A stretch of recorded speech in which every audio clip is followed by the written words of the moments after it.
Depuis bientôt 40 ans, la brûlerie Caron propose à travers ses différents réseaux de distribution des recettes uniques qui régalent les amateurs de bon café. Pour réaliser ce nouvel assemblage, fruit de sa longue expérience, Sylvain Caron a sélectionné un arabica très particulier. Pour cet assemblage, j'ai voulu faire quelque chose de très original, un café disons d'exception. J'ai fait voir une plantation au Salvador. Ce Mauricio Salaverria qui a des très belles plantations, très haute altitude, à 1500 mètres, avec des cépages différents.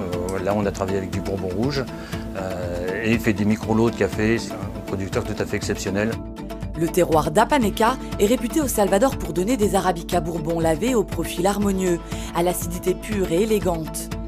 Le bourbon lavé de Mauricio reflète parfaitement cet équilibre et cette fraîcheur, tout en se distinguant par une magnifique complexité aromatique autour des notes de fruits rouges, d'amandes et de pamplemousse. Dans l'assemblage, il y a toujours le même café, mais avec les 3 process différents, c'est-à-dire café nature, café lavé et café au nid. Ce fameux process qui est très peu développé, parce que c'est très compliqué à faire. Et c'est un process de récolte où on fait fermenter le café avec sa cerise, donc ça apporte du sucre. On sent dans mon assemblage ce goût de miel. Ces 3 cafés assemblés apportent à mon avis quelque chose vraiment d'extraordinaire, d'assez nouveau au point de vue goût. Une torréfaction profil expresso pour apporter de la gourmandise au café. En expresso, même en ristretto, ça devient des bonbons, c'est une gourmandise.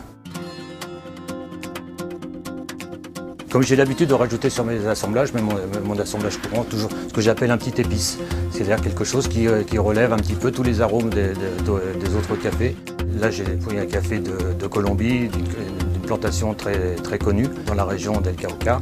C'est un arabica de 1800 mètres d'altitude et qui apporte des notes explosives d'ananas et de fruits exotiques. Ça arrondit un petit peu tout mon assemblage, c'est la touche finale. Et je pense que cette touche finale, c'est ma signature. La première chose, c'est la couleur de la crème.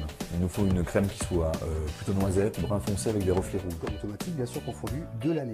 Voilà, moi je suis un amateur de ristretto, tout comme toi.